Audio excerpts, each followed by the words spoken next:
Exciting year as chair of this board, as I reflect back, I really, appreciate the cooperation of my fellow directors, of our staff, and to all of the citizens that have taken the time to come down and testify, and even the BRU folks. I just want you to know I appreciate the fact that from our early meetings, you kept all your promises to me as chair, and I appreciate that. Appreciate your spirit of cooperation and that as well too. So it's been a rather historic year, I think, for all of us, starting with the event this past July marking the 20th anniversary of Metro Rail. It's really was an opportunity to sort of reflect as our day-to-day and busy lives go, how far we've come in a very short period of time, from 0 rails to almost 80 miles of track a day and 1 billion passengers and counting. We've worked very hard on our bus program. We've worked very hard to advance the Measure R program, to try to deliver a dozen new transit projects, 15 highway projects, and obviously one that's one of the largest public works programs in our nation's history. The regional connector, the Crenshaw LAX light rail project, Green Line extension, Gold Line subway, Expo, and more all have advanced in the past year. Probably the one that stood out to me in addition to rail projects and infrastructure was yesterday, the Carmenita Overpass project that has been 20 years in the making. Every time we got close, the money went someplace else. But finally, and that Carmenita Overpass project tributes about 5 of the major projects that ties up to Orange County to relieve a lot of that pressure on the 605 and other junctions out there. So that was an exciting day for me. In my first conversation on Carmenita Overpass, I had very, very dark hair.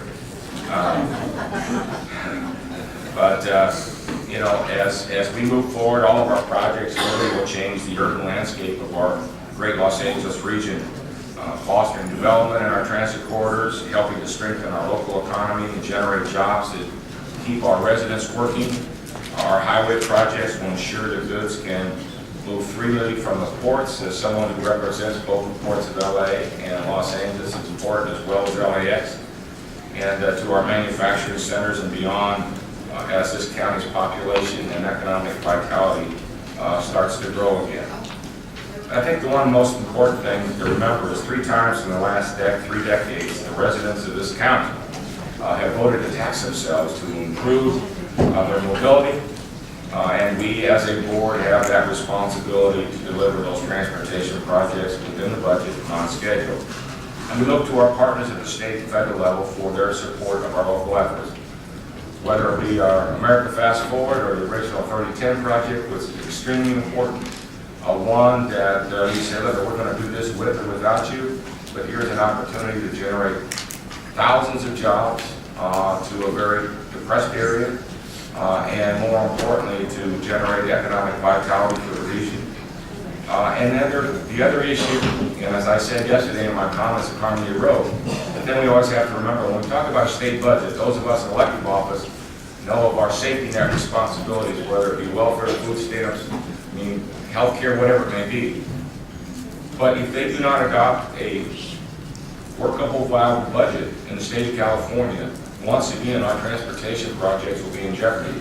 We've already lost $175 million through the bonding capacity of approved programs in the spring because they did not have a budget that our state treasurer could sell to Wall Street. And with our meetings with him, with other members, he made it very clear that in the future, that this budget that they present to him has to be one that he can sell to Wall Street. And what that jeopardizes is it basically shuts down a 4 or 5 project. But more importantly, about $400 to $500 million in bonding capacity to match up to our other dollars if we do not get the proper budget that our state treasurer can submit to Wall Street. So the impact goes beyond our day-to-day lives in counties and cities and school districts and community college districts. It goes to the right heart and the gut of our transportation projects as well. So we hope that they're successful up there. In Sacramento, we've been their partner and continue to be, but we certainly don't want our projects jeopardized. Obviously, on the green front, we've moved very forward. It was my privilege to preside over the retirement of the last diesel bus in Metro's fleet, the only fleet in America that, if not the world, is to be able to say that. We put a premium on delivering better quality service. On-time performance has improved. Complaints are down. We still have issues that we have to deal with. We try to work through that. Obviously, Metro has made safety a priority. We did that on several fronts, but the one in February where we actually had a Blue Line safety event out in Long Beach, the message that said, look, listen, and live. We've also supported our partners, for some of us that serve on that program, MetroLink, with enhanced safety rail cars, which we took delivery of, as well as positive train control here locally. So it's been a year of looking back and sort of planning ahead. Our purchase of the historic Union Station, I think, will preserve the past while preparing this region for a vibrant transit future. I think that's going to be huge for all of us. And again, to my fellow directors, it's been a pleasure and an honor to serve as your chair. To Art and staff, and a big shout out to Paul and Patricia and others and the whole executive team, from Karen Foreman, Charlie Safer, to Michelle and the board staff, Letty, who's been so helpful, and a big shout out to my staff, Julie Moore and Aaron. Aaron, they probably are celebrating this day more than anyone, and they've just done a great job. And to, you know, we tried to do timing's perfect. So as my last meeting and as a chair, today is Julie Moore's birthday, and she says the best birthday present she's ever had.